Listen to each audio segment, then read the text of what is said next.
मंगलमय मंगल करण वीतराग विज्ञान नमुताहि जाते भये हरिहंतादिमान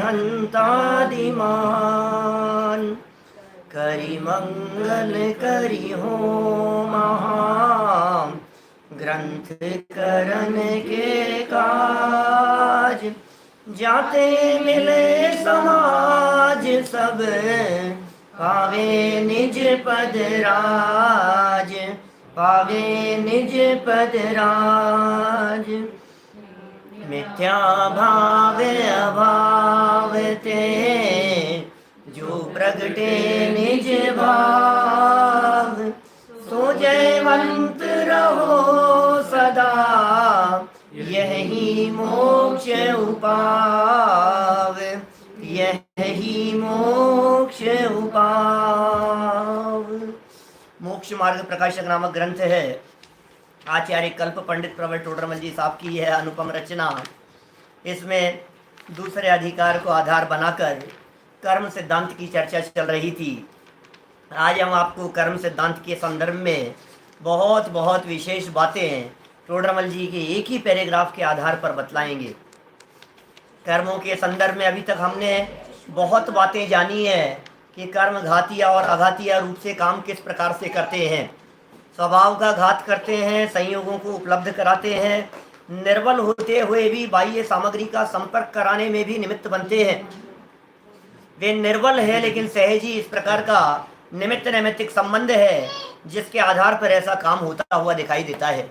नवीन कर्मों का बंधन किस वजह से होता है, नवीन कर्मों के बंधन का हेतु क्या है, तो यह कहा गया कि एकमात्र मोहनी कर्म का उदय ही नवीन कर्म बंधन में हेतु बनता है। प्रकृति और प्रदेश बंध योग से और स्थिति और अनुभाग बंध कषाय से, और उसमें भी टोडरमल जी का एक महावाक्य है कि जिन्हें बंद नहीं करना हो वे कषाय नहीं करें। आप यदि ये चाहते हो कि हमें बंद नहीं करना है तो आप कषाय मत करो। क्या? क्योंकि यदि आप कषाय करेंगे तो आप बंधन से बच नहीं पाएंगे। कषाय ही बंधन का मूल कारण है, और कषाय में मिथ्यात्व, अविरति, प्रमाद, कषाय सबको गर्भित कर लिया गया। मिथ्यात्व मूल बंधन का कारण है, अविरति सेकंड नंबर पे बंधन का कारण है, ये प्रमाद थर्ड नंबर पे, कषाय फोर्थ नंबर पे। तो बोले मिथ्यात्व, अविरति, प्रमाद, कषाय, इन चारों से जो बंध होता है वो बंध है स्थिति और अनुभाग। अब पांचवा कारण रहा योग। योग से जो बंध होता है वो बंध है प्रकृति और प्रदेश बंध। समझ में आ रही है बात? तो प्रकृति और प्रदेश बंध तो योग से, और स्थिति और अनुभाग बंध कषाय से। इनके जाने का भी यही क्रम है। मिथ्यात्व तो सबसे पहले जाएगा, फिर अविरति जाएगी, फिर प्रमाद जाएगा, फिर कषाय जाएंगी, और फिर उसके बाद में योगों की चंचलता रुकेगी। 14वें गुणस्थान के पहले समय में अयोग होते हैं वहां। अज्ञानी जीव उल्टा शुरू करता है, योग रोकने से शुरू करता है, फिर कहता है गुस्सा मत करो, फिर कहता है प्रमाद छोड़ो, आलस मत करो, फिर कहता है आप तो व्रत ले लो, मिथ्यात्व तो ठीक है जाता रहेगा, तुम तो व्रत तो ले लो। अरे भाई क्रम यही है। मैं कभी कभी ऐसा समझाता हूं इन पांचों को कि ये 5 प्रकार की गांठ लगी हुई है। इनमें सबसे पहले यदि कोई गांठ खुलेगी तो मिथ्यात्व वाली गांठ खुलेगी। किसी धागे में, किसी रस्सी में एक गांठ बांधी, 2 बंधी, 3, 4, 5, अब ये 5 गांठ बंधी हुई है। इन 5 गांठों के खुलने में क्रम है। सबसे पहले फर्स्ट नंबर वाली गांठ खुलेगी, मिथ्यात्व वाली। मिथ्यात्व वाली गांठ खुलने के बाद में अविरति वाली, फिर प्रमाद वाली, फिर कषाय वाली, और फिर योग वाली खुल करके मुक्ति हो जाएगी। ये क्रम है। कोई व्यक्ति यदि इस क्रम का उल्लंघन करे तो क्या होगा?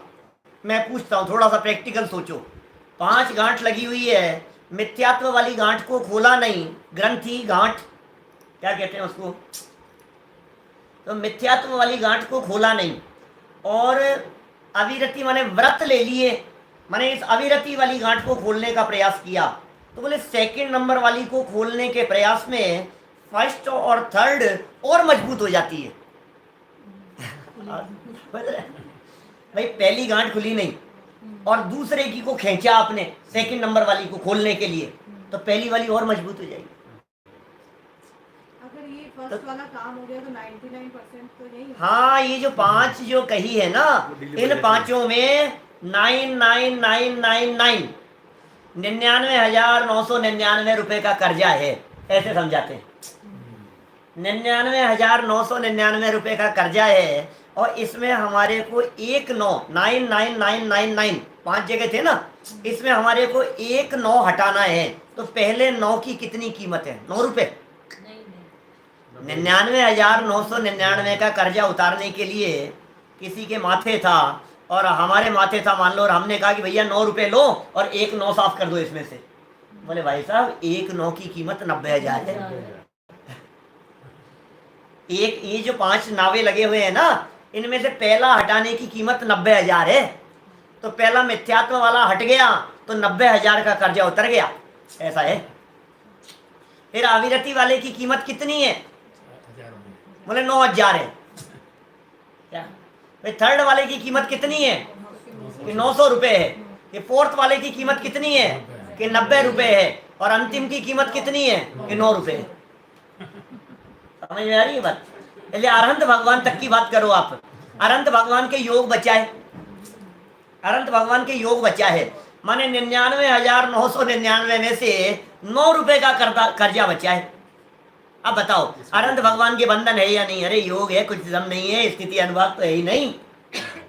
कशियाय में 5 बातों को गर्वित कर लिया गया है। बहुत सारी बातें कल हमने यहाँ आपके बीच में देखी थी, जिसमें कर्मों में संक्रमण की बात देखी थी, कर्मों में उत्कर्षण की बात देखी थी, कर्मों में अपकर्षण की बात देखी थी, कर्मों में किस प्रकार का परिवर्तन हो जाता है, ये परिवर्तन किस प्रकार से कर्मों में चलता रहता है, और उस सारी पावर का यदि कोई करता धरता है, वो पावर यदि किसी के कंट्रोल में है तो वो मैं हूं। मेरे भावों का निमित्त पाकर के कर्मों में उथल पुथल होती रहती है। मेरे भाव मेरे परिणाम स्वभाव सन्मुख होने के लिए बढ़े और कर्मों में भूचाल मच गया, कर्म थर थर कांपने लगे। अरे रे, ये जीव तत्व ज्ञान सुन रहा है, ये जीव जिनवाणी की चर्चा सुन रहा है, ये जीव मोक्ष मार्ग प्रकाशक सुन रहा है। अब क्या होगा? कहीं ऐसा नहीं हो कि हमें इसका घर छोड़कर भागना पड़े। समझ में आ रही है आपको बात? ऐसा ऐसा चलता है कर्मों में, और धूसते रहते हैं, कांपते रहते हैं और छोड़ करके भागते रहते हैं। ये चर्चा कान में सुनने मात्र से ऐसा होता है। संक्रमण माने क्या बतलाया था? बदल जाना। संक्रमण संबंधी 3 नियम बतलाए थे, अभी दोबारा नहीं बतलाऊंगा, कल की चर्चा को कल तक, और नहीं सुना हो तो 35 नंबर का प्रवचन दोबारा सुन लेना। संक्रमण के बारे में 3 नियम। फिर अपकर्षण, घट जाना, कर्मों की स्थिति माने टाइम पीरियड, अनुभाग माने फल, ये स्थिति और अनुभाग दोनों का घट जाना। कैसे घटते हैं? जीव के भावों का निमित्त पाकर, ऑटोमेटिक व्यवस्था है ये सारी। और जीव के भावों का निमित्त पाकर स्थिति और अनुभाग का बढ़ जाना, ये कहलाता है उत्कर्षण। उत्कर्षण हो गया, अपकर्षण हो गया। कल हमने एक एग्जाम्पल दिया था, कुछ जिज्ञासा सामने से लोगों के चित्त में हुई कि साहब ये स्थिति और अनुभाग होता है, तो ये जो आपने कल जो एग्जाम्पल दिया, तो हमें ऐसा लगा कि फटाफट हो रहा है ये, तो क्या इसका आबादा काल नहीं पड़ता होगा? क्या कर्म सत्ता में नहीं रहते होंगे? पहले सत्ता में आएंगे, आबादा काल पड़ेगा, फिर उसके बाद में उदय की स्थिति बनेगी, तब जाकर के ऐसी सब परिस्थितियां बनेगी। उत्कर्षण अपकर्षण बिना सत्ता के, बिना आबादा काल के ऐसे हो जाता होगा? ऐसे ही नहीं होता है। लेकिन ये काम इतना फास्ट होता है, इतना फास्ट होता है कि दुनिया के कोई कंप्यूटर काम नहीं कर सकते। दुनिया में कोई इतना तेज गति से काम नहीं कर सकता है जितना तेज गति से ये काम होता है।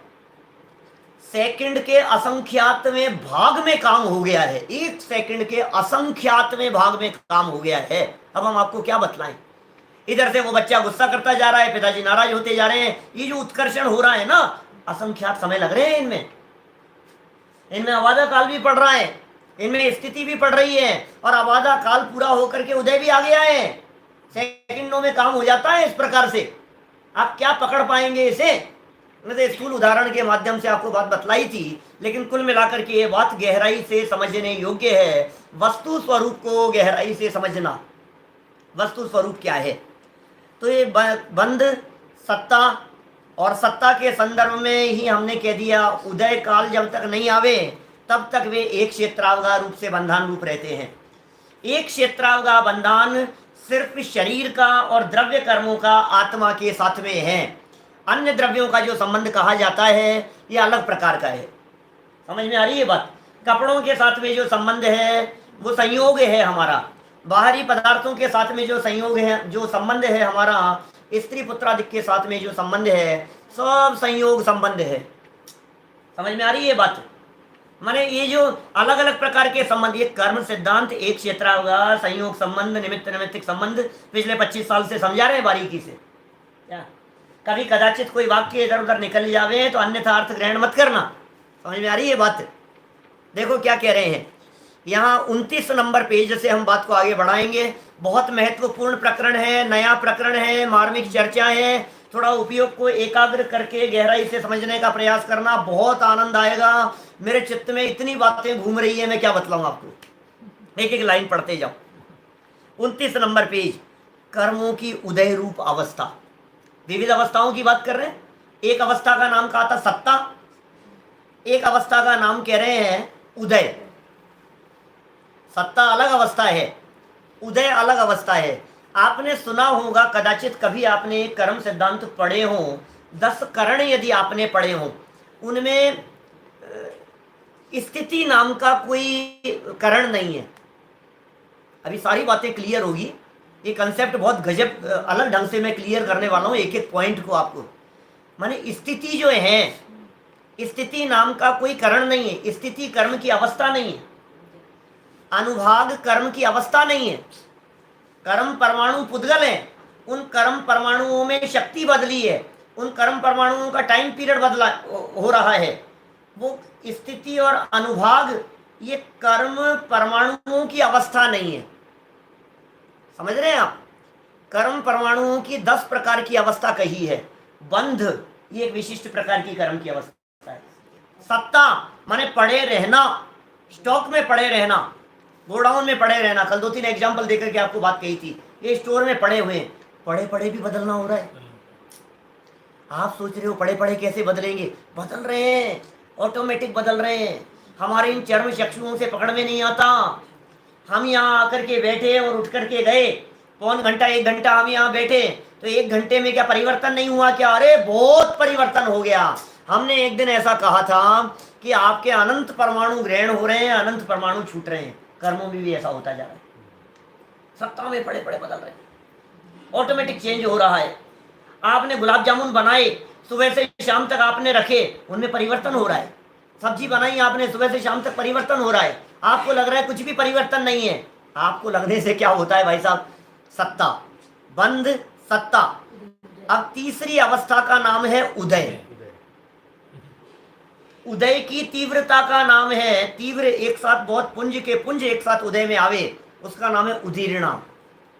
उदय में काम नहीं दिखता, उदीर्णा में काम दिखाई देता है, कार्य होता हुआ दिखाई देता है। उदय, उदीर्णा, समझ रहे हैं आप? उत्कर्षण, अपकर्षण, संक्रमण ये पीछे पढ़ चुके हैं। एक है उपशांत, एक है निदत्ती और एक है निकाचित। टोडरमल जी कितनी अवस्थाओं की चर्चा करेंगे, अभी देखते हैं अपन। यहाँ निदत्ती, निकाचित, उपशांत आदि की चर्चा नहीं की है, पंडित जी साहब ने नहीं की है, क्योंकि एक वाक्य इन्होंने दे दिया है 29 नंबर पेज नीचे। जब तक कर्म प्रकृतियों का उदय काल आए, जब तक कर्म प्रकृतियों का उदय काल आए, तब या जब कर्म प्रकृतियों का उदय आए तब स्वयमेव उन प्रकृतियों के अनुभाग के अनुसार कार्य बने। कर्म उन कार्यों को उत्पन्न नहीं करते। ओहो, वाक्य तो सुनो आप, वाक्य तो देखो। टोडरमल जी के इन वाक्यों की गहराई देखो। निमित्त नैमित्तिक संबंध बतलाते हुए पंडित जी कह रहे हैं कर्म उन कार्यों को उत्पन्न नहीं करते। कर्म की वजह से कोई कार्य हुआ हो ऐसा नहीं है, तेरी योग्यता के अनुसार कार्य हुआ है। निमित्त, कर्म तो निमित्त है और निमित्त कार्य का कर्ता नहीं होता है, निमित्त मात्र है। जब उदय काल आएगा तब स्वयमेव। उदय काल कब आएगा? अब आधा काल पूरा करने के बाद। हमने कर्म की प्रकृति, प्रदेश, स्थिति, अनुभाग 4 बातें पढ़ी थी। उदय काल आने का मतलब क्या है? उदय काल आ गया, वो अबाधा काल पूरा हुआ। अबाधा काल पूरा हुआ, और अबाधा काल पूरा होने के बाद अब फल देने का समय आ गया। तो फल देने का समय आ गया तो क्या स्थिति पूरी हो गई? क्या स्थिति पूरी नहीं हुई है अभी, क्योंकि स्थिति तो बहुत लंबी थी। हमने आपको बतलाया था जैसे 70 कोड़ा कोड़ी सागर के लिए कर्म बंधे। ध्यान देना, उपयोग एकाग्र करके समझना, आज चर्चा बहुत विशेष करने वाला हूं। 70 कोड़ा कोड़ी सागर के लिए कर्म बंधा, तो स्थिति कितनी है? 70 कोड़ा कोड़ी सागर, बराबर। ये तो है स्थिति, लेकिन अबाधा काल कितना है? 7000 वर्ष। इसका मतलब अबाधा काल का जो टाइम पीरियड था वो भी स्थिति में शामिल है, और अबाधा काल पूरा होने पर उदय आना शुरू हुआ, तो उदय आना भी शुरू हो गया, और उदय आता रहेगा, आता रहेगा, आता रहेगा, आता रहेगा, आता रहेगा। ये स्थिति कंटिन्यू, जितने जितने कर्म बचे हुए हैं वो सब तो है सत्ता में। सत्ता एक पोजीशन का नाम है कर्मों की। सत्ता माने उनका स्टोर रहना, और वो जो स्टोर जो रहा, थोड़ा सा है ना, आप लोग हाथ पाँव हिलाए तो थोड़ा सावधान रहा करें, ये नहीं हिले। देखो कोई बात नहीं, क्या कह रहे हैं यहाँ? सत्ता में क्या कहा अपन ने? कर्म पड़े हुए हैं, और पड़े पड़े वो कितना टाइम पीरियड है? ग्रुप था बहुत सारा सत्ता में, एक कर्म परमाणु तो था नहीं, बहुत सारे कर्म परमाणु थे। अब ये बहुत सारे कर्म परमाणु धीरे धीरे धीरे धीरे करके उदय में आते रहेंगे। वो सारी बातें समझा रहे हैं। 7000 वर्ष बाद तो फल आना शुरू हुआ, और 7000 वर्ष एक समय बाद उदय आया। 7000 वर्ष 2 समय बाद भी उदय आएगा, 3 समय बाद भी उदय आएगा, 4 समय बाद भी उदय आएगा। माने जब तक वो उदय काल रहेगा तब तक वो संयोग बना रहेगा। एक बार 1-2 वाक्य और पढ़ता हूं मैं, फिर इन बातों को आपको थोड़ा गहराई से समझाऊंगा, बहुत सारे उदाहरण देकर के समझाऊंगा। देखो, वापस पढ़ रहा हूं वाक्य। तथा जब कर्म प्रकृतियों का उदय काल आए, जब उदय काल आए, तब स्वयमेव उन प्रकृतियों के अनुभाग के अनुसार काम कैसा बनेगा? और स्वयमेव बनेगा, अनुभाग के अनुसार बनेगा। अनुभाग जितना था उसके अनुसार उस प्रमाण में काम होगा। ऐसा नहीं होगा कि अनुभाग तो इतना आया और फल बहुत ज्यादा मिल गया, अनुभाग इतना आया और फल इतना समय, ऐसा नहीं। अनुभाग के अनुसार कार्य को उत्पन्न करे। कर्म उन कार्यों को उत्पन्न नहीं करते, अनुभाग के अनुसार कार्य बने। उनका उदय काल आने पर वह कार्य बनता है। इतना ही निमित्त नैमित्तिक संबंध जानना। उदय काल आया और काम बना, या काम बना तो हमने कहा उदय काल आया। जैसे देखो, मैं कभी कभी ऐसा कहता हूं, कोई व्यक्ति, एक छोटा सा बच्चा अपने माता पिता के साथ उंगली पकड़ करके जा रहा था, बराबर। उंगली पकड़ करके जाते जाते 2-3 साल का बच्चा होगा, और उसने उंगली छुड़ाई रोड पर चलते चलते, और आगे दौड़ने लगा। दौड़ते दौड़ते उसने एक केले के छिलके पर पांव रखा और फिसल गया। अब वो फिसल गया तो माँ जो थी ना, घबरा गई। वहीं पास में बाइक पर 3-4 लड़के बैठे थे, वो देखते एकदम हंसने लग गए। और पिता जो साथ में चल रहे थे, वो चलते चलते उन्होंने बच्चे को उठाया, उठा के खींच के चांटा मारा। नालायक, कही थी तेरे को, देख करके नहीं चलता है, भाग रहा है, अकल नहीं है बिल्कुल भी। उसको गुस्सा आ गया। समझ में आ रही बात? कोई व्यक्ति को घबराहट होती है, किसी व्यक्ति को हंसी का परिणाम आता है, किसी व्यक्ति को क्रोध का परिणाम आता है। परिस्थिति एक जैसी है। मैं आपसे पूछ रहा हूँ, उस एक ही परिस्थिति को देख करके अलग अलग तरह के परिणाम कैसे आए? तो हम पता है क्या कहेंगे इस कर्म सिद्धांत की भाषा में?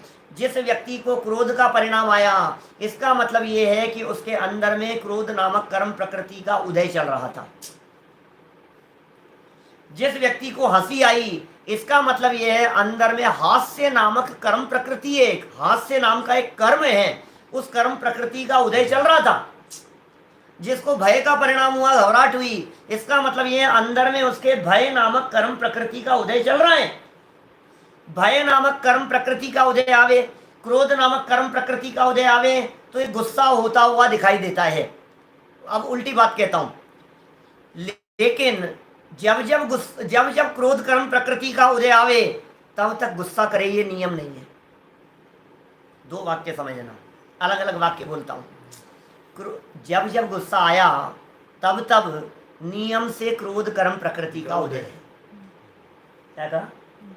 जब जब गुस्सा आ रहा है तब तब नियम से क्रोध कर्म प्रकृति का उदय है। लेकिन जब जब क्रोध कर्म प्रकृति का उदय आवे तब गुस्सा करे ही करे, ऐसा नियम नहीं है। इसका मतलब परिस्थिति अपने कंट्रोल में है, उदयजन्य परिस्थिति तो बनी और इसने पुरुषार्थ करके उसे रोक लिया, ये इसके हाथ में है। समझ में आ रही है बात?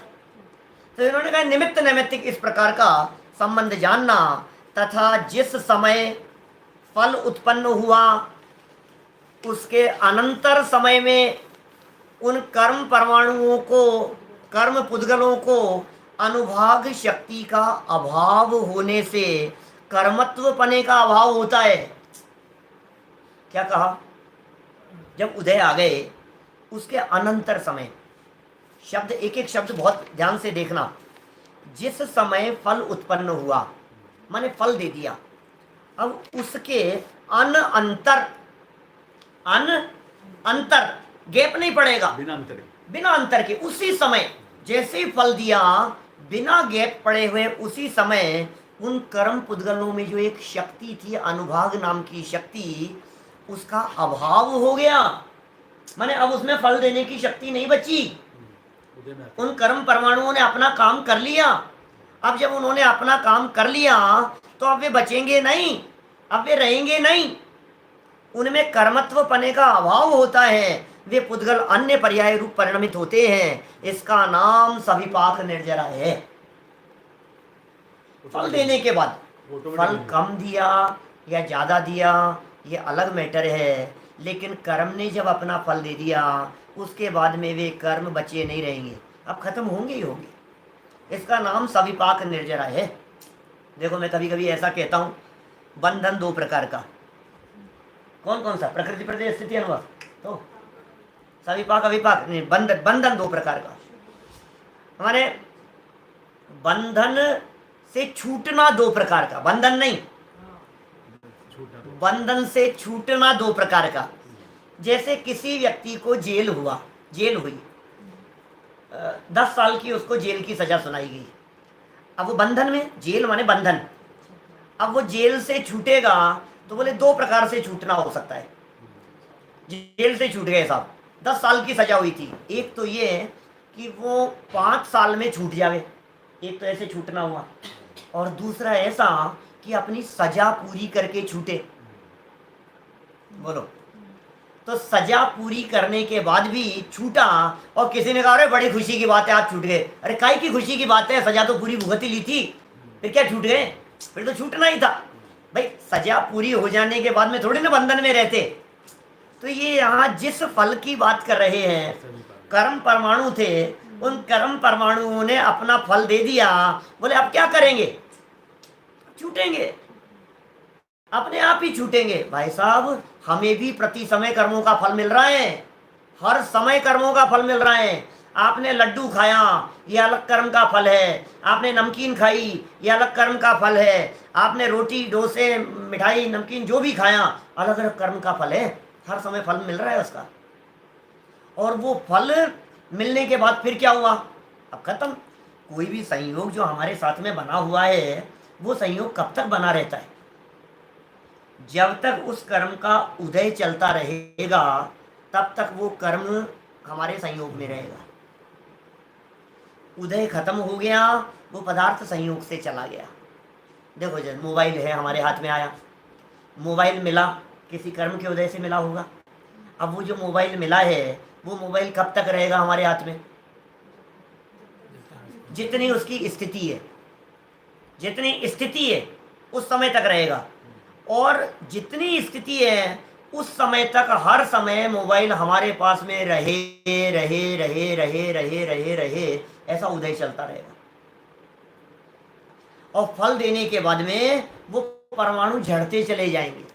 निर्जरित होते चले, जैसे मोमबत्ती है मान लीजिए, अब मोमबत्ती को जलाया अपन ने, तो क्या होगा, जितना जितना उस मोम का फल मिलता जा रहा है, माने वो अग्नि रूप होकर के नष्ट होता चला जा रहा है, उतना उतना वो खत्म होता चला जा रहा है, वो नष्ट होता चला जा रहा है, क्योंकि जिसने अपना फल दे दिया वो खत्म हो गया। दीपक जल रहा है, तो जिस तेल की बूंद ने अपना फल दे दिया बत्ती के साथ में जलने रूप, वो खत्म हो गया।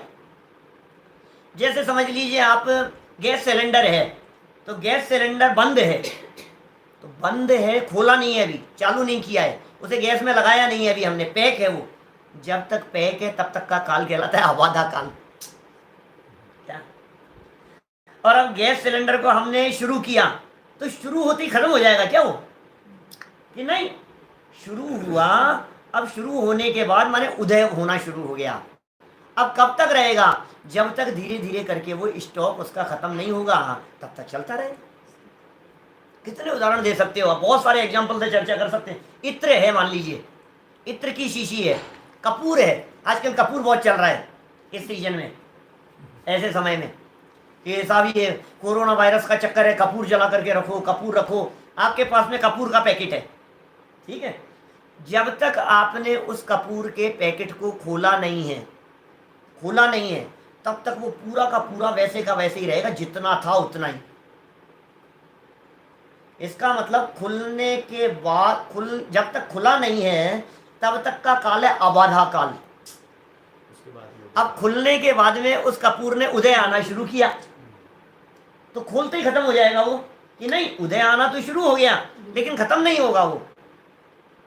तो खत्म कब होगा, खत्म हो रहा है धीरे धीरे, कपूर के जितने अंश ने अपना फल दे दिया उतना अंश खत्म हो गया, फिर जितने अंश ने उदय में फल दे दिया उतना अंश खत्म हो गया, फिर जितने अंश ने फल दे दिया उतना अंश खत्म हो गया, तो धीरे धीरे धीरे धीरे करके वो खत्म भी होता चला जा रहा है।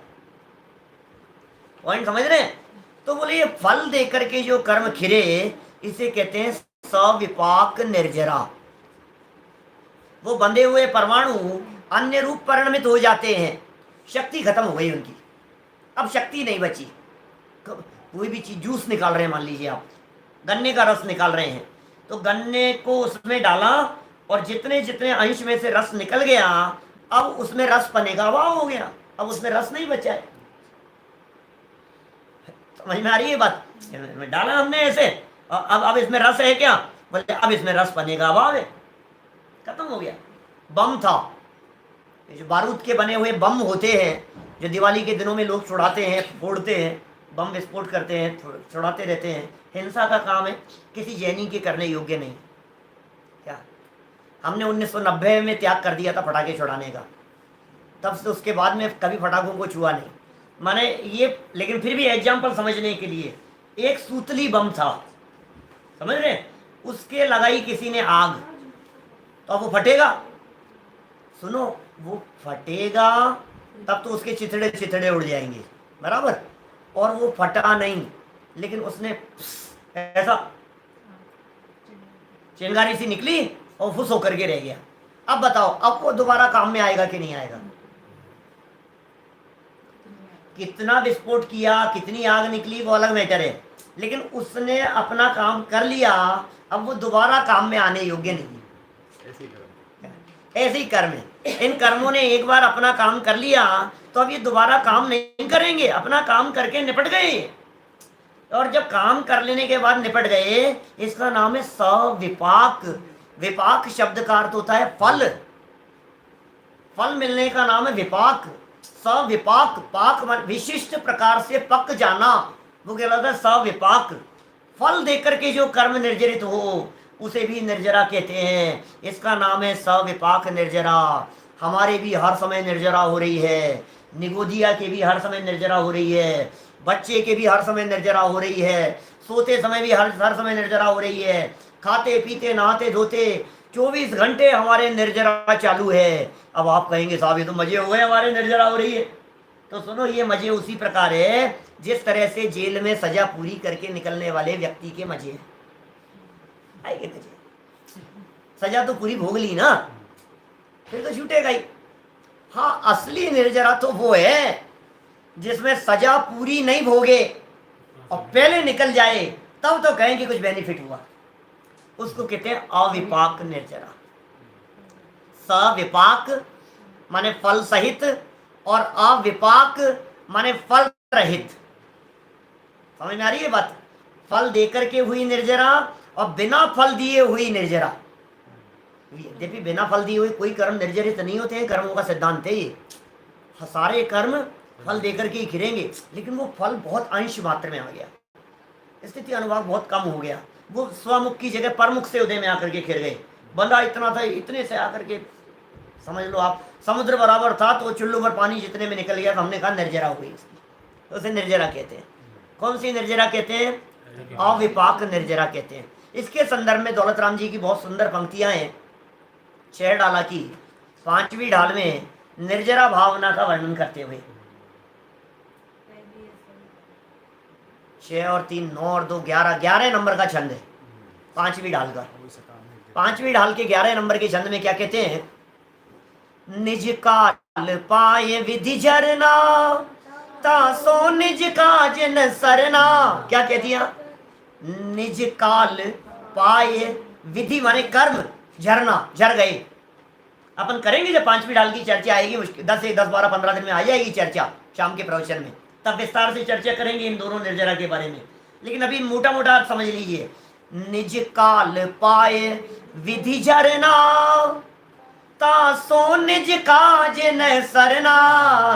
उससे अपना कोई काम नहीं सदेगा। अरे कुछ काम नहीं हुआ, ऐसी निर्जरा में कोई दम नहीं है, वो निर्जरा किसी काम की नहीं है। तो फिर क्या करें? तप करी जो कर्म की पावे सो ही शिव सुख दर्शावे। स्वरूप विश्रांत है, निस्तरंग चैतन्य प्रतिपन्ना तप है। उस तप के माध्यम से जो निर्जरा होती है, वो निर्जरा ही मोक्ष सुख को दिखाने वाली होती है। मैं समझता हूं यहां तक की लाइनें आपको समझ में आई होगी। कर्म का जब तक उदय काल नहीं आया था तब तक सत्ता में पड़े हुए थे, उदय काल नहीं आया था तब तक का काल है अबाधा। पैकेट खुला नहीं है, अबाधा। इत्र की शीशी को खोला नहीं है, पैक है, वो बिल्कुल सील पैक है। तब तक वैसे के वैसे ही रहेंगे वो सारे परमाणु, उतने ही रहेंगे, सत्ता में अबाधा है। और खोला और धीरे धीरे करके फल मिलना शुरू हुआ, उदय में आना शुरू हुआ। जो जो परमाणुओं ने अपना फल दे दिया वो परमाणु खिल गए। समझ में आ गई बात? तो उन कर्म परमाणुओं को अनुभाग शक्ति का अभाव होने से कर्मत्व पने का अभाव होता है। अब बताओ अब क्या होगा? जब कर्मत्व पने का अभाव हो गया तब क्या होगा कि वे पुद्गल अन्य पर्याय रूप परिणमित होते हैं। थे तो पुद्गल मिट्टी जैसे, कर्म पने की शक्ति थी, अन्य पर्याय रूप परिणमित हुए, माने वापस कार्मण वर्गणा रूप हो गए।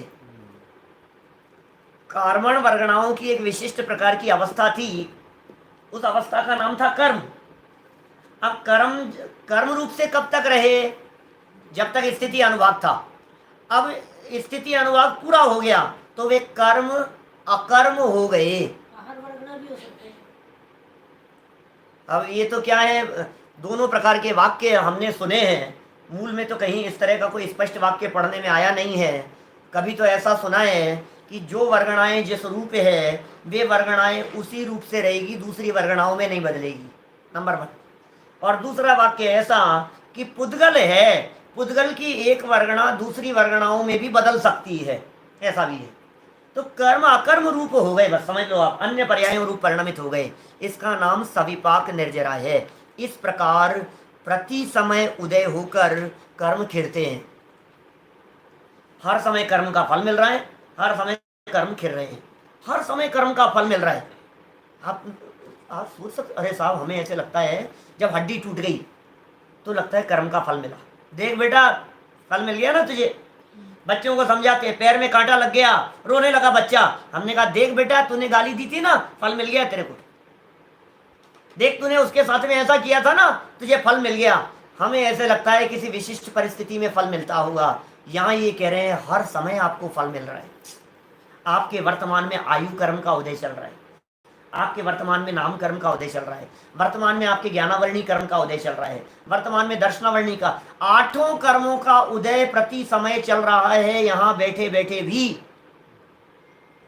क्रोध कर्म प्रकृति का भी उदय चल रहा है, भले ही आप गुस्सा नहीं कर रहे हो, गुस्से की प्रकटता नहीं दिखाई दे रही हो। मान मायाचार लोभ आदि का भी उदय दिखाई दे रहा है, प्रकट पकड़ में नहीं आए आपके, सूक्ष्म है, धीरे। ज्ञानावर्णी का भी उदय चल रहा है। एक वाक्य पढ़ रहे हो, जितना जितना वाक्य आपके उपयोग में आता चला गया, उतने उतने का ज्ञानावर्णी कर्म का क्षयोपशम है। और जितना नहीं पढ़ पाए, उतना ज्ञानावर्णी कर्म का उदय चल रहा है। जितना अन्यथा पढ़ पाए, शब्द लिखा था कुछ और पढ़ लिया और कुछ, ये ज्ञानावर्णी कर्म के निमित्त से हो रही है व्यवस्थाएं। आप क्या समझ रहे हैं? सुनते सुनते भी सारे हो रहे हैं ये सब काम। दर्शनावर्णी का भी उदय चल रहा है। किसी के बहुत ज्यादा चलता है तो ऐसे हो जाता है। समझ में आ रही है बात आपको? और ज्यादा उदय नहीं आए तो भी उदय तो चल ही रहा है दर्शनावर्णी कर्म। मोहनी का उदय चल रहा है। मैं आपसे पूछ रहा हूं, क्या वर्तमान में देह के प्रति ममत्व बुद्धि नहीं है? बोलो। दर्शन मोहनी का उदय, देह के प्रति ममत्व बुद्धि है, पर में सुख बुद्धि है, विषयों में सुख बुद्धि है, ये सब निरंतर चल रहे हैं। अंतराय कर्म का भी उदय चल रहा है। क्या आप क्या बात कर रहे हो साहब? हमारे काई के अंतराय का उदय इस समय बैठे बैठे अंतराय कर्म का उदय ऐसे चल रहा है। भोग नहीं कर पा रहे हो, भोगांतराय का उदय। लाभ नहीं हो रहा है तो लाभांतराय का उदय है। उपभोग नहीं कर पा रहे हो तो उपभोगांतराय कर्म का उदय है। और उसका क्षयोपशम भी है उन कर्म प्रकृतियों का। क्योंकि क्षयोपशम कैसा है कि वर्तमान में कुछ उपभोग कर रहे हो, कुछ उपभोग नहीं कर पा रहे हो। ठंडी हवा का आनंद ले रहे हो, सोफे का आनंद ले रहे हो, बैठे हो, कर्मेंद्रिय के विषय का आनंद ले रहे हो। ये अंतराय कर्म के उदय और क्षयोपशम जन्य परिस्थितियां बन रही। नाम कर्म की वजह से शरीर, अच्छा ये शरीर जो टिका हुआ है तो ये नाम कर्म का उदय नहीं है? गोरा काला मोटा पतला लंबा चौड़ा जो भी स्थिति बन रही है, आंखें, आंखों की रोशनी, आंखों की शक्ति है, अंदर जो बॉडी के ऑर्गन्स जितने भी काम कर रहे हैं, हार्ट काम कर रहा है, लंग्स काम कर रहे हैं, किडनी काम कर रही है, ब्लड सर्कुलेशन हो रहा है, सब नाम कर्म की व्यवस्थाएं चल रही है, हर समय उदय चल रहा है। अरे हार्ट संबंधी यदि नाम कर्म का उदय चलना बंद हो जाए तो तुम्हारे हार्ट के फंक्शन बंद हो जाएंगे, अटैक आ जाएगा। समझ में आ रही है बात? आयु कर्म का उदय नहीं चल रहा है क्या? अभी हमारे सैनी पंचेंद्रीयपन का उदय नहीं चल रहा है क्या? मनुष्य गति, मनुष्य नाम कर्म का उदय नहीं चल रहा है क्या? कितने उदय चल रहे हैं हमारे एक साथ। उदय से रहित ये जीव होता ही नहीं है। आठों कर्म के उदय चल रहे हैं, उच्च गोत्र कर्म का उदय चल रहा है, नाम कर्म का उदय चल रहा है, सब के उदय चल रहे हैं, सोते हुए भी चल रहे हैं ये सब उदय। हमें लगता है फल मिल गया बेटा तुझे, फल मिल गया। अरे हर समय फल मिल रहा है, क्या बात कर रहे हो आप? हर समय उदय की स्थिति बनी हुई है। सर में कितने बाल टिके हुए हैं, ये उदय है। और कितने निकल गए, ये उदय बदलता जा रहा है। कितनों में काले से सफेद पना हो गया, ये उदय बदलता चला जा रहा है। नाक के परमाणु ऐसे कैसे मेंटेन है, ये उदय चल रहा है। ये नाखून कितने बढ़ गए हैं, कितने घट गए हैं, कितने तक रहेंगे, कितना इनमें निशान पड़ेगा। यहाँ एक सफेद निशान हो जाता है ना कभी कभी, सफेद निशान, वो अलग चीज को इंडिकेट कर रहा है। कभी उबड़ खाबड़ हो जाता है, कभी नाखून कैसा बढ़ रहा है, कभी क्या हो गया है, कहीं आधा कट गया है। कितना हमारे साथ में बॉडी के साथ में बना हुआ है, हर समय उदय चल रहा है। तो उदय में आकर के क्या हो रहा है, वो कर्म जड़ते जा रहे हैं। लेकिन प्रॉब्लम तो ये है, नए भी बनते जा रहे हैं। अभी देखो आगे अगले पैराग्राफ की बात करता हूं मैं। बहुत मार्मिक बातें कहना चाह रहे हैं। इस अगले पैराग्राफ में जितना मर्म छिपा हुआ है, वो कर्म, वो मर्म शायद हो सकता है मैं आज पूरा नहीं समझा पाऊं, लेकिन इस पैराग्राफ का मर्म आपको आज और कल 2 दिनों में बहुत गहराई से समझ में आएगा। कर्मों की पोजीशन समझ में आएगी, कर्मों की कार्य करने की पद्धति समझ में आएगी, कर्मों की शैली समझ में आएगी, कर्म किस तरह से वर्किंग करते हैं, कर्मों की वर्किंग प्रोसेस किस तरह की होती है, पोजीशन किस तरह की होती है, वो बात समझ में आएगी। यहाँ ये बातें मेरे कर्म सिद्धांत के प्रवचनों में नहीं मिलेगी, जो बातें यहाँ समझाने वाला हूँ। समझ में आ रही है बात? मेरे कर्म सिद्धांत पर 50 सैकड़ों प्रवचन होंगे। नैरोबी के अलग है, मियामी के अलग है, और जगहों के अलग है, न्यू जर्सी के अलग हैं, बहुत जगहों के अलग अलग जगह के प्रवचन सब रिकॉर्डेड यूट्यूब पर हैं। उनमें नहीं मिलेगी आपको ये बात, जो बात मैं यहाँ टोडरमल जी की लाइनों के आधार पर कुछ विशेष कर्मों की प्रक्रिया और प्रोसेस के संदर्भ में समझाने वाला हूँ। ये बातें मैं, ये 4थी बार चल रहा है हमारा ये मोक्ष मार्ग प्रकाशक सभा में, 4थी बार चल रहा है। क्या 3 बार पहले चला चुका हूँ। पिछली बार के रिकॉर्डेड प्रवचनों के आधार पर कह रहा हूं मैं कि इनमें जो मर्म है ना, वो कुछ अलग हटके बात है। वो टोडरमल जी की लाइनों में ही है, वो कहीं और नहीं है।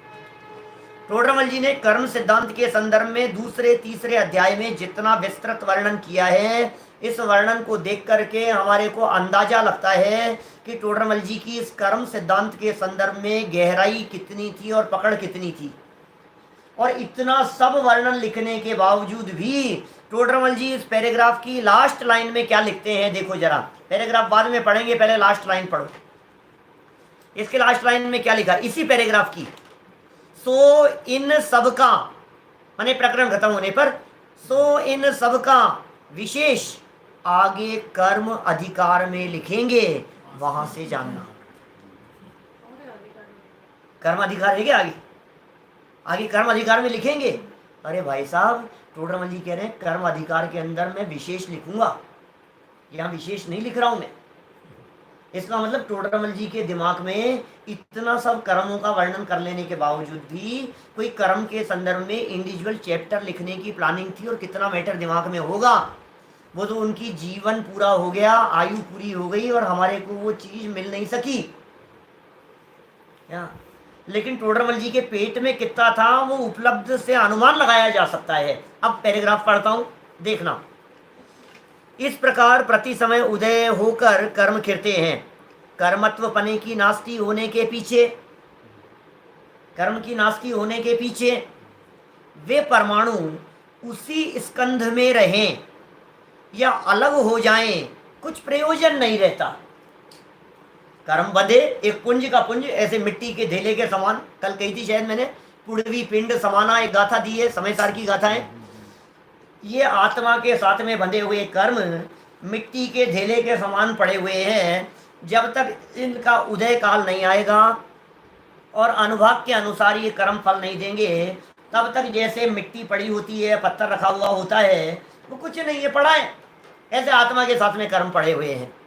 तो ये कह रहे हैं अब फल देने के बाद, उदय में आने के बाद वो जो थे वो वहीं पड़े रहें, आत्मा के साथ ही चिपके रहें, या आत्मा से निकल करके दूर हो जाएं, कोई प्रयोजन नहीं। दूर चली जाएं वे कारमान वर्गणाएं तो भी कोई दिक्कत नहीं है। वे कारमान वर्गणाएं बंधी रहे, वहीं चिपकी रहे, उसी पिंड में रहे तो भी कोई दिक्कत नहीं है। उसने अपना काम कर लिया। समझ में आ रही है बात? माने समझ लीजिए, जैसे मैंने अभी गन्ने के रस का एग्जाम्पल दिया था ना, गन्ने के को हमने उस मशीन में डाला, गन्ने का रस निकालने वाला उस गन्ने को लेकर इक्षु रस निकालते समय उसे उस मशीन में डाला, तो उसमें बहुत सारा रस निकल गया, और बहुत सारा वो अभी दोबारा डालेगा उसको निकाल करके, तो बहुत सारा उसमें और बाकी भी है। तो हम ये कह रहे हैं उनमें से, पूरे गन्ने में से, गन्ने के उस गोल पार्ट में से बहुत सारा अंश ऐसा था जिसका पूरा का पूरा रस निकल गया, और बहुत सारा उस पूरे लकड़ी जैसे उस गन्ने में बहुत सारा पार्ट ऐसे जिसमें अभी रस बचा हुआ है। समझ में आ रही है बात? घुमा करके दोबारा डालेगा तो बचे हुए का रस निकलेगा, फिर घुमा करके फिर डालेगा तो बचे हुए का रस निकलेगा। तो हम ये कह रहे हैं अब वो जो आगे जो बचा है फर्स्ट बार डालने के बाद, उसमें जितने अंश ने अपना रस दे दिया, छोड़ दिया, अब वो अंश उसी पिंड के साथ में चिपका रहे चाहे अलग रहे, वो अपना काम कर चुका। पॉइंट समझ में आ रही है आपको? वो उसी पिंड के साथ में लगा रहे चाहे नहीं रहे, उसने अपना काम कर लिया। ये वाक्य यहाँ कहना चाह रहे हैं। यहाँ इतना जानना, कुछ विशेष बात कह रहे हैं, यहाँ इतना जानना कि इस जीव को प्रति समय अनंत परमाणु बंधते हैं। हो प्रति समय कितने कर्म परमाणु बंधते हैं इस जीव को? अनंत कर्म परमाणु बंध रहे हैं इस जीव को। हर समय अनंत कर्म परमाणु बंध रहे हैं, हर समय अनंत कर्म परमाणु बंध रहे हैं। फिर क्या होता है, वहां एक समय में बंधे हुए परमाणु अबाधा काल को छोड़कर, क्या एक समय में जितने कर्म परमाणु बंधे थे वे अबाधा काल को छोड़कर अपनी स्थिति के जितने समय हों उनमें क्रम से उदय में आते हैं। आप जानते हैं क्या कहना चाह रहे हैं पंडित जी साहब यहाँ? ये पंडित जी साहब यहाँ उन कर्म परमाणुओं की निषेक रचना के संदर्भ में बात करना चाह रहे हैं। क्या होती है निषेक रचना? जैसे देखो, जो ऑटोमेटिक व्यवस्था देखना कर्मों की, ये कर्म बंधे, ये ग्रुप बंध गया कर्मों का। जैसे मान लीजिए 100 कर्म परमाणु आत्मा के साथ में आकर के बंधे, बराबर। 120 सेकंड उनका स्थिति है। 100 कर्म परमाणु आकर के बंधे, ये प्रकृति प्रदेश बंध समझना। 100 कर्म परमाणु उदाहरण से बात कर रहे हैं तो अनंत, तो 100 कर्म परमाणु आकर के बंधे ये प्रकृति प्रदेश। कितनी स्थिति बतलाई मैंने उनकी, एग्जांपल ले रहे हैं 120 समय, 120 सेकंड, 120 सेकंड उनकी स्थिति है। अब उदाहरण के तौर पर 20 सेकंड तक उनका अबाधा काल है, तो 20 सेकंड तक वो फल नहीं देंगे, बराबर। अब 100 सेकंड में वे 100 कर्म परमाणु बट जाएंगे। तो जो 100 कर्म परमाणु थे, पहले समय में पहला कर्म परमाणु उदय में आ गया, दूसरे समय में दूसरा कर्म परमाणु उदय में आएगा, तीसरे समय में तीसरा आएगा, चौथे सेकंड में चौथा आएगा, पांचवें सेकंड में पांचवा आएगा, छठे सेकंड में छठा आएगा। तो ऐसे स्थिति बन गई उनकी पूरी। तो क्या हुआ, जितने बंधे थे एक समय में, जितने बंधे थे वो सब अनेक समयों तक उदय में आते। जैसे हमने मोबाइल की जो हमने चर्चा की, मोबाइल प्राप्त होवे, ये कर्म हमने एक समय में बांधा था, और फल कितने समय तक मिला, बोले 6 महीने तक। साल भर तक ये मोबाइल हमारे हाथ में रहा, तो साल भर तक उसका फल मिलता रहा। बंधा एक समय, फल मिलता रहा लंबे समय। जैसे अपन ने दर्शन मोहिनी का 70 घोड़ा घोड़ी का कर्म बांध दिया, हाँ, वो बंध गया आकर के। अब वो 7000 वर्ष आबादा काल तक तो उदय में नहीं आया, और उसके बाद में 7000 वर्ष को उदय में आया, तो वो क्या 70 घोड़ा घोड़ी तो उदय में आएगा क्या? सुनो सुनो, फिर वही समझा रहे हैं। अभी उसमें क्या है, अभी जो उत्कर्षण अपकर्षण बतलाया था हमने, जो संक्रमण बतलाया था, बोले जितने सत्ता में पड़े हुए हैं ना, उनमें से बदलते रहते हैं।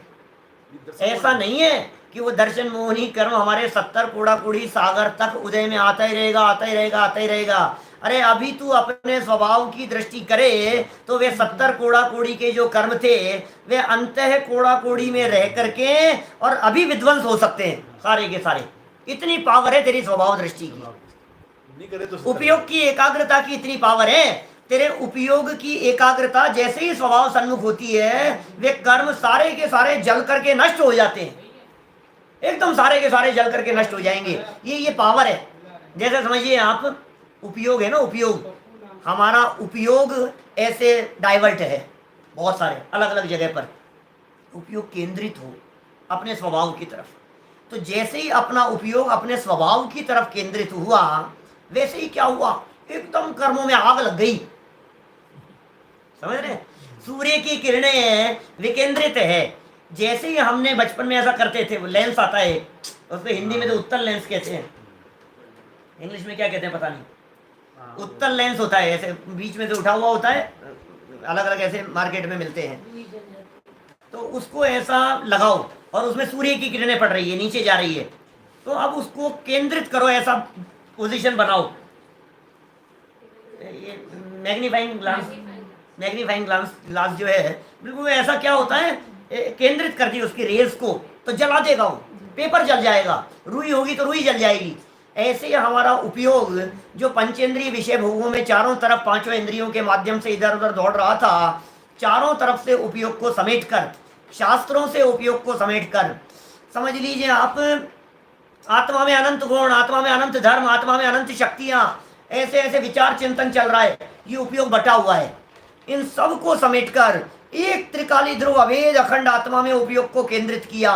तो जैसे ही उपयोग केंद्रित हुआ, तो बोले 70 कोड़ा कोड़ी सागर के हों, चाहे 7 कोड़ा कोड़ी सागर के हों, चाहे 40 कोड़ा कोड़ी सागर के हों, वे सारे के सारे कर्म जल करके राख होना शुरू हो गए। उपयोग की एकाग्रता स्वभाव सन्मुख होने पर वे विध्वंस हो जाते हैं, वे सारे के सारे कर्म। यहां तो कुछ एक विशिष्ट सिद्धांत समझा रहे हैं आपको। कर्म जैसे ही बंधे थे और बंधने के बाद उनमें अबाधा काल भी पड़ गया, और बंधने के बाद जो अनंत बंधे थे वो ऑटोमेटिक जितने टाइम तक उदय में आएंगे, वो उदय समय से लेकर जितनी स्थिति है उस समय तक थोड़े थोड़े कर्म परमाणु उनमें बट गए, ऑटोमेटिक बट गए। तो एक समय में जो कर्म बंधा था वो एक ही समय में उदय में नहीं आया, वो धीरे धीरे धीरे धीरे करके बहुत लंबे समय तक उदय में आता रहेगा। तो एक समय के बांधे हुए कर्म, वाक्य पढ़ता हूं, यहाँ बात पूरी करता हूं, पैराग्राफ तो कल समझाऊंगा, बहुत मार्मिक बातें, इतने उदाहरण देकर के समझाऊंगा, इतने उदाहरण देकर के समझाऊंगा कि आपको लगेगा कि यार ये क्या, कैसे समझा रहे हो आप ये। और सारे उदाहरण किसी के सुने सुनाए नहीं, अपनी फैक्ट्री में जन्म लिए हुए। ऐसे उदाहरण जब टोडरमल जी की गद्दी पर बैठ करके हम वहां प्रवचन करते हैं ना, तो उपयोग ऐसे चलता है, अपने आप ही वहां का प्रभाव ही इस तरह का है कुछ, कि वो अपने आप ही ऐसे ऐसे उदाहरण जन्म लेते रहते हैं अंदर ही अंदर अपने मन ही मन में। तो ऐसे नए नए उदाहरण देकर के हम चर्चा करेंगे। वाक्य पढ़ो जरा, वाक्य क्या है, गहराई से इस वाक्य को सोचना। इस जीव को प्रति समय अनंत परमाणु बंधते हैं, वहां एक समय में बंधे हुए परमाणु अबाधा काल को छोड़कर अपनी स्थिति के जितने समय हो उनमें क्रम से उदय में आते हैं, तथा बहुत समयों में बंधे परमाणु जो कि एक समय में उदय आने योग्य हों वे इकट्ठे होकर उदय में आते हैं। उन सब परमाणुओं का अनुभाग मिलकर जितना अनुभाग हो उतना फल उस काल में उत्पन्न होता है, तथा अनेक समयों में बंधे परमाणु बंध समय से लेकर उदय समय पर्यंत कर्म रूप अस्तित्व को धारण कर जीव से संबंध रूप रहते हैं। अरे बहुत सारी बातें कह दी, बहुत सारी बातें कह दी है इसके अंदर। वाक्य पढ़ गए हैं अभी अपन, लेकिन कितनी गहराई है इसके अंदर, इसकी चर्चा हम कल करेंगे प्रातः ठीक 9:20 पर। अभी की चर्चा को हम इसी आधार पर विराम दे रहे हैं कि ये पूरा का पूरा कर्म सिद्धांत ये ऑटोमेटिक है, ये स्वतंत्र कर्म व्यवस्था है। एक एक परमाणु के परिणमन की स्वाधीनता की उद्घोषणा करने वाला हमारा ये जैन दर्शन है। ये जैन दर्शन जिस बारीकी से कर्म सिद्धांत को बतलाता है, दुनिया के किसी धर्म दर्शन में कर्म सिद्धांत की इतनी बारीकी से चर्चा नहीं है। हम इस यूनिक कर्म सिद्धांत को गहराई से समझें और समझकर वस्तु स्वतंत्रता को समझते हुए दृष्टि को स्वभाव सन्मुख कर अल्प काल में निर्वाण की प्राप्ति करें। इसी भावना से बात को यहीं विराम दें।